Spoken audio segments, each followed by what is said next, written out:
One does not simply kill off a character, so today we're going to look at what separates a bad death from a good one. By the way, my name is Brandon McNulty, I'm the author of The Half Murders, and welcome to my writing channel. Character deaths are some of the biggest spoilers around, so here's your spoiler warning right up front. Today I'll be discussing the following stories, and the ones in red contain the heaviest spoilers. Also, in order to help you avoid spoilers, when I discuss an example, I'll place a banner at the bottom of the screen that tells you when the spoilers end, so you can jump ahead and enjoy the rest of the video. Anyway, nothing shakes up a story quite like death. Characters are the heart of fiction, and whenever a heart stops beating, there's impact, or at least there should be. Today we'll be discussing how to kill off characters in effective, meaningful ways, and first we'll talk about what makes for a good character death, then we'll look at 4 specific types of bad deaths, and for each type I'll give you a bad example from a story and I'll explain why it sucks, then I'll give you a good example and explain why that one works. Let's start off by answering the question, what makes a character death good? And there are 5 things I came up with. The first one is emotional impact. This means that death should stir emotions in the audience. Things like sadness, despair, terror, anger, shock, relief, even joy. Also, consider that some deaths create more complex emotions than others. This is especially true when a redeemed character or a morally gray character dies. Second thing that makes a death good is story impact. In other words, how does the death change the story world? Does it leave a group of people without their leader? Does it spread fear throughout a small town? Does it create a darker future? Does it give the underdogs hope? Ultimately, you need to answer the question, why does the death matter? Third thing is relevance to character arcs. For the deceased character, death marks the end of their personal journey. Ideally, their death should convey meaning. For instance, a character may die as punishment for the bad choices they've made, or they may die as a sacrifice for the greater good. Another thing to consider here is how a death impacts the character arcs of survivors. Death can serve as motivation for revenge, self-improvement, or self-destruction, among other things. Fourth thing is appropriate character reactions. This is critical, especially in the immediate aftermath. Reactions add layers of emotion to a death because characters should be reacting individually. One character might be devastated by someone's death while another celebrates the moment. And finally, the last thing to consider here is realism and believability. This means that the death should make sense within the context of the story. If a death feels forced or inauthentic, that can rob the moment of its impact and leave the audience feeling cheated. For a good example that hits all 5 points, let's look at Psycho. This is of course the classic Hitchcock film with the iconic shower scene, and the movie opens with the protagonist Marion stealing money from her employer in order to help her boyfriend pay off his debts. While driving to his place with the money, she encounters a heavy rainstorm that forces her to stay at the Bates Motel. There she shares a meal with the proprietor, Norman Bates, and at one point Norman steps out to argue with his mother before coming back and mentioning that his mother has an illness. When Marion suggests that his mother should be institutionalized, Norman gets upset. Later, Marion takes a shower in her hotel room, and it leads to one of the most iconic death scenes in movie history.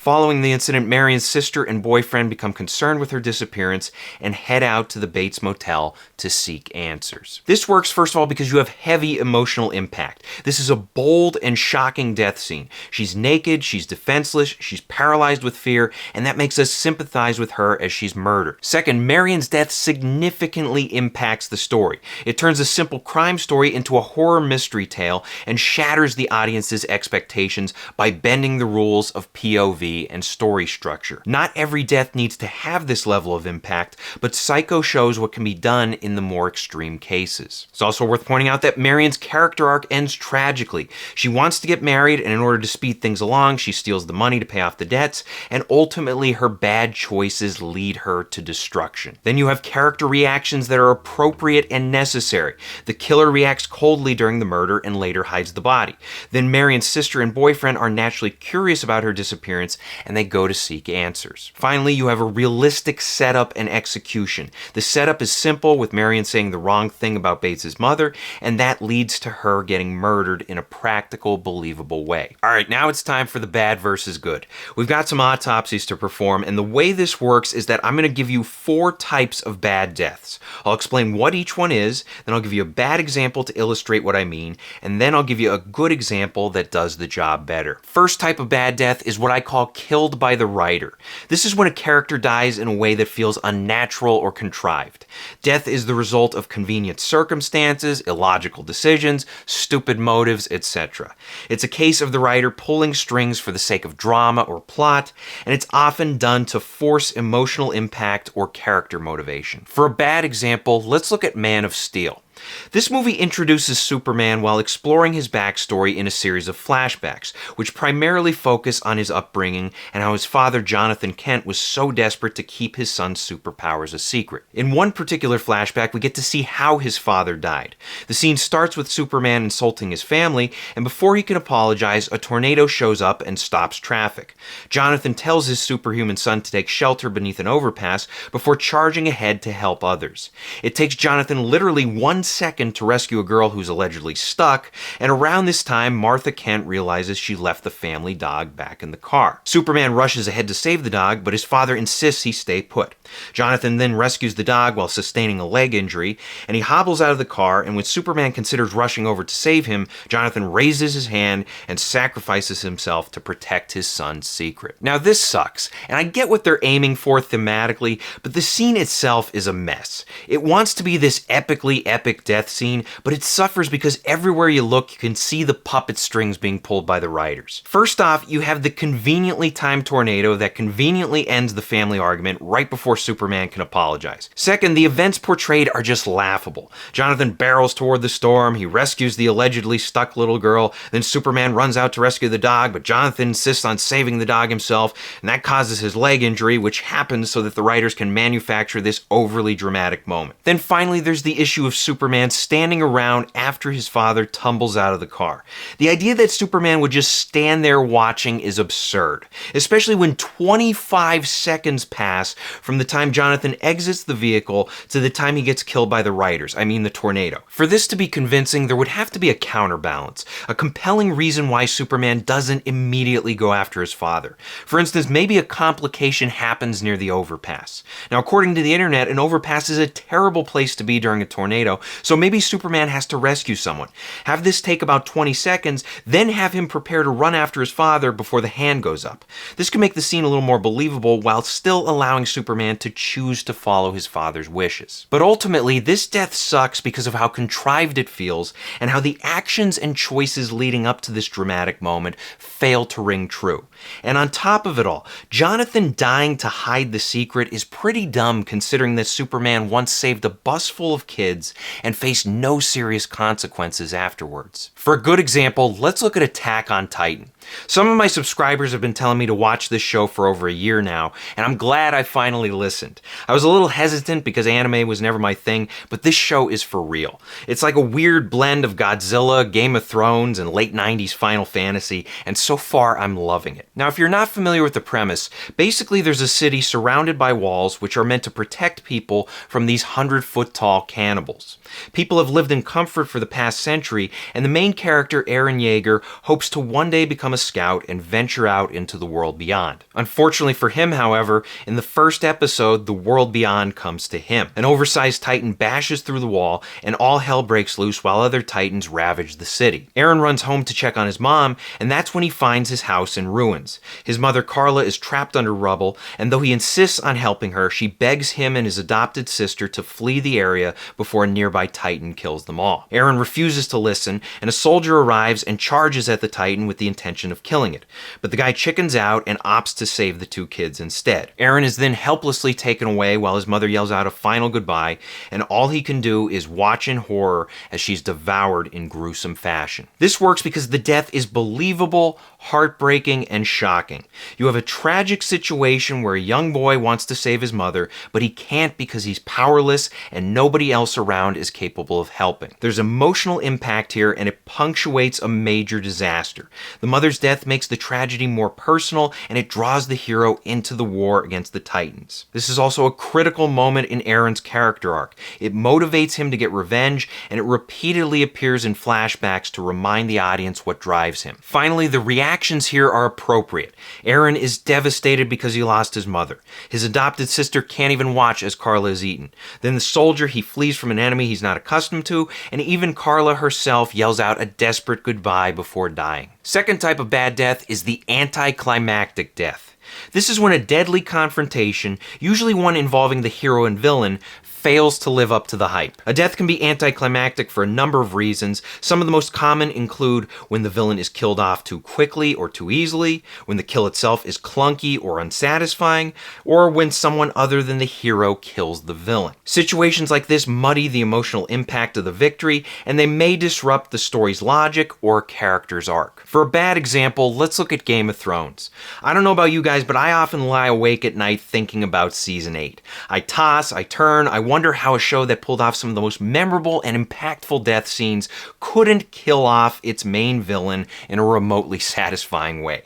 Now, I'm sure many of you are familiar with the buildup. The conflict between humans and White Walkers is introduced in the opening scene, and it grows more personal over the course of the series, with Jon Snow encountering the Night King on multiple occasions, while Bran Stark has visions of the main villain as well. Jon and Bran both have obvious connections to the Night King, and Jon becomes the show's unofficial main character in the later seasons, so most audiences anticipated that Jon would be the one to kill the big bad. By the time Season 8 came around, it wasn't a question of would he kill the Night King, it was a question of how would he kill the Night King. During the Battle of Winterfell, Bran is in position to lure the Night King into a trap, while Jon and many others fight the army of the dead. As the battle rages on, the climactic moment approaches. The heroes suffer heavy losses while the Night King closes in on Bran. Time runs short while Jon faces an undead dragon, and when the Night King reaches Bran, it looks like game over. Then, out of nowhere, Arya Stark leaps from the shadows. The Night King grabs her by the throat, looks her in the eyes, and allows her to drop her knife into her free hand and kill him. This sucks, first of all, because 8 seasons of Jon Snow and White Walker build-up are wasted. The show fails to deliver on its promises and prophecies, and we don't even get a climactic battle between the primary hero and villain. There's also a lack of emotional impact. The Night King's death doesn't resonate as strongly as it should, and that's because Arya has no meaningful connection to the Night King. For comparison, remember when she killed Walder Frey? That was personal, and the act had meaning because she was present at the Red Wedding years before. She watched her brother's corpse be paraded around, and later when she killed Walder Frey, she got revenge. But when she kills the Night King, the moment suffers because there's no personal payoff here. Finally, the confrontation itself is underwhelming. The Night King was hyped up as this monstrous force, this ruthless opponent, and yet when he grabs her by the throat, he doesn't kill her. Instead, he gets himself killed quickly and easily in a death scene that makes him look like a mini-boss instead of the story's big bad. For a good example, let's look at Return of the Jedi. In this final movie of the Star Wars trilogy, the fate of the galaxy hinges on Luke's confrontation with Emperor Palpatine. While in the throne room, Luke learns that his friends are getting slaughtered outside, and Palpatine insists that Luke can save them by giving into his hatred and joining the dark side. Luke battles temptation as well as his father, Darth Vader, and when his climactic dilemma arrives, Luke refuses to kill anyone. Instead, he tosses his weapon and commits to the peaceful way of the Jedi. Consequences arrive in the form of Force lightning, and Luke pleads with his father, begging him to intervene. Then Vader, who has served his master for decades, faces a dilemma of his own. As Palpatine unleashes a fatal blast of lightning on Luke, Vader chooses to do the one thing that Luke cannot afford to do, which is kill the Emperor. This works because it subverts expectations in a good way.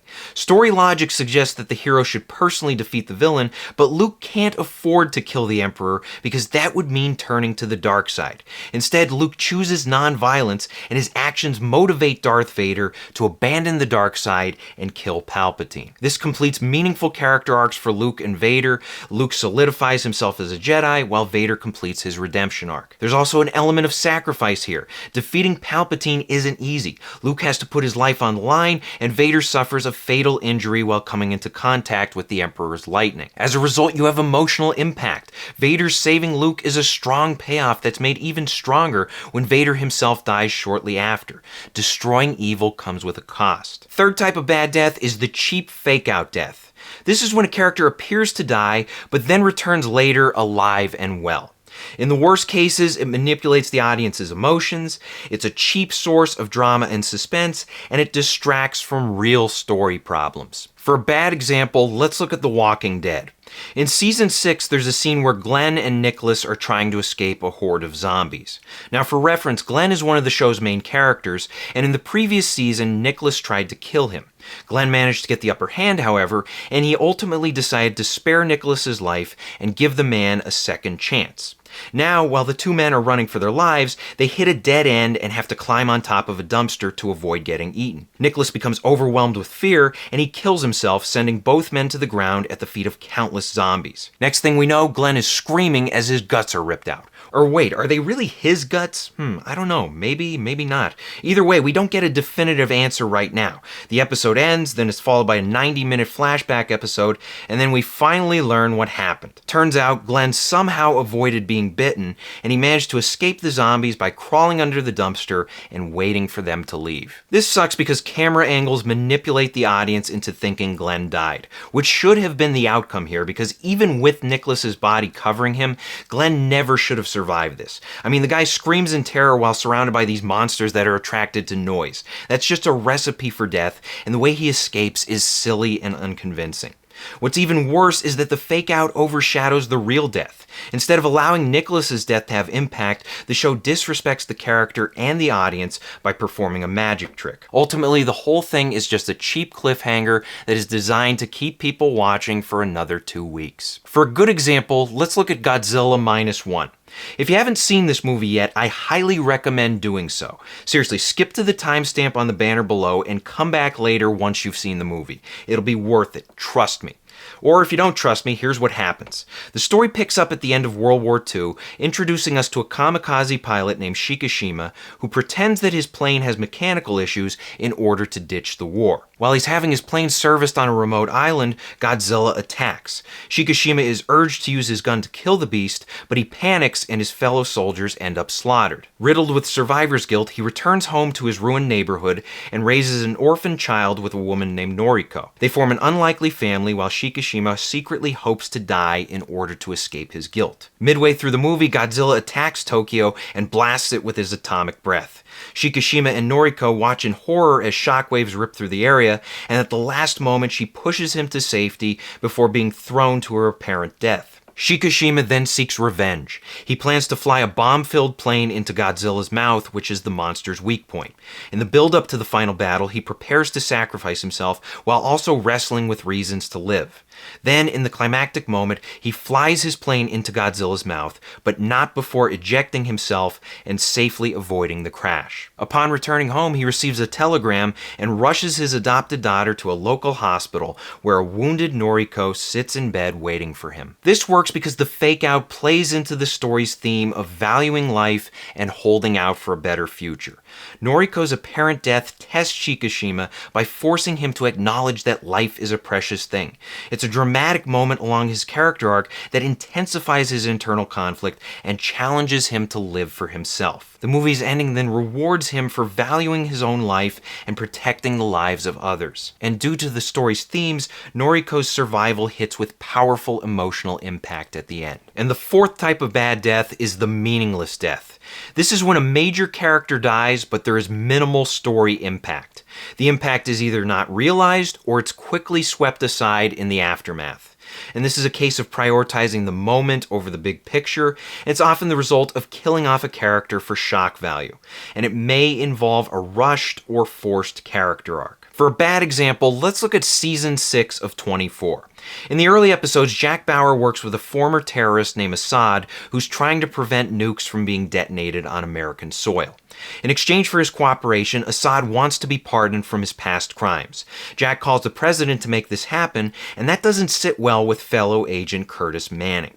Now, for context, Curtis was a fan favorite on the show. He was a heroic character who came up big in clutch situations and stepped into leadership roles during desperate times. Fast forward to season 6, and Curtis repeatedly refuses to work with Assad. Curtis makes a big fuss about it, and Jack asks one of his teammates to look into Curtis's history with the man. Shortly after, we learn that years ago, when Curtis was in the army, 7 of his men were brutally killed by Assad's people. Then, moments after we get this backstory, Curtis takes the man hostage and forces Jack to intervene. Stay out of this, Jack! I can't. I gave him my word that we would protect him. I didn't. Curtis, please, don't do this. I can't let this animal live. Following Curtis's death, Jack is so devastated that he quits his job. But minutes later, a strike team locates a nuke about 30 miles northwest of Los Angeles. The agents attempt to secure the nuke, but it detonates and blasts the town of Valencia off the map. Then, right after the nuke goes off, Jack calls his boss and demands to be reinstated. This sucks because Curtis's death has minimal story impact. It's a shocking moment for sure, but in the grand scheme of things, all it does is make Jack quit his job for about 10 minutes. Worse yet, there's a wasted opportunity here. If you're aiming to kill off Curtis, it would have made more sense to have him leading the team that found the nuke. In that scenario, his death could have brought a personal element to the tragedy, which would have given Jack extra motivation to stop his enemies. Instead, you have these two separate tragedies where one overshadows the other, and a major character's death gets minimized. Another issue here is that leading up to the death scene, Curtis's motivation is rushed. I'm not saying that it's unreasonable for the guy to be angry about Assad, but Curtis had been portrayed as a hero until the writers needed a reason to kill him off. Then at the last minute, they inject an info dump in order to justify his motivation, and the whole thing feels forced. For a good example, let's look at Lord of the Rings. In Fellowship of the Ring, we get introduced to the whole gang, including Boromir, a noble who's passionate about his kingdom of Gondor.